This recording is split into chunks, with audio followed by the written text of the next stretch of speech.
₹1,25,000 രൂപയാണ് ദേ ഈ കാണുന്ന ഒരു ഫിഷിന് ലേലം വിളിച്ചതാണ്. 1,25,000 രൂപ. വിശ്വസിക്കുന്നുണ്ടോ? സംഭവം സത്യമാണ് കേട്ടോ. ഇത് കോഴിക്കോട് ചോമ്പാല ഹാർബറിൽ നിന്നുള്ളൊരു ദൃശ്യമാണ്. ഇനി ഈ ഒരു ഫിഷിനെ പറ്റി പറയാം. മലയാളികൾ പട്ടിക്കോര എന്നൊക്കെയാണ് ഈ ഒരു ഫിഷിനെ പറയുന്നത്. കടലിലെ സ്വർണം എന്നാണ് ഈ ഒരു ഫിഷിനെ അറിയപ്പെടുന്നത്.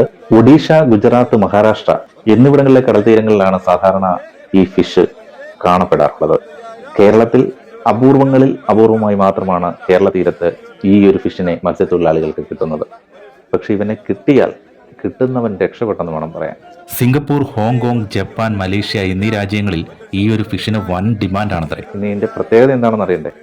ഹൃദയ ശസ്ത്രക്രിയ ഉൾപ്പെടെയുള്ള വലുതും ചെറുതുമായ അതിസങ്കീർണമായ ശസ്ത്രക്രിയകൾക്ക് ആവശ്യമായ നൂല് നിർമ്മിക്കുന്നത് ഈ ഫിഷിന്റെ ആമാശയത്തിൽ കാണപ്പെടുന്ന ബ്ലാഡർ ഉപയോഗിച്ചാണത്രേ. തീർന്നില്ല, ലൈംഗിക ശേഷി വർദ്ധിപ്പിക്കാനും പ്രതിരോധ ശേഷി വർദ്ധിപ്പിക്കാനും ഒപ്പം വൃക്കയിലെ കല്ല് നീക്കം ചെയ്യാൻ ഈ മത്സ്യത്തിനെ പ്രയോജനപ്പെടുത്താമെന്നാണ് പറയുന്നത്. തീർന്നില്ല, കാഴ്ചശക്തി നിലനിർത്താൻ, അതുപോലെ ചർമ്മത്തിലെ ചുളിവുകൾ അകറ്റാൻ, ചർമ്മത്തിന്റെ ആരോഗ്യം നിലനിർത്താൻ എന്നുവേണ്ട എല്ലാം കൊണ്ടും ഗുണമുള്ള ഒരു മത്സ്യമാണത്രേ ഈ സ്വർണ്ണക്കോര എന്ന് പറയുന്നത്. Iodine, omega 3, iron, magnesium, fluoride, selenium എന്നിവയുടെ ഒരു കലവറ തന്നെയാണ് ഈ ഫിഷ് എന്നാണ് അറിയാൻ കഴിയുന്നത്. അതിന്റെ ഗുണങ്ങൾ ഞാൻ പറഞ്ഞില്ലേ. അപ്പൊ പിന്നെ എത്ര ലക്ഷം മുടക്കിയാലും ഈ ഫിഷിനെ ആരാണേലും മേടിച്ചോണ്ട് പോകും.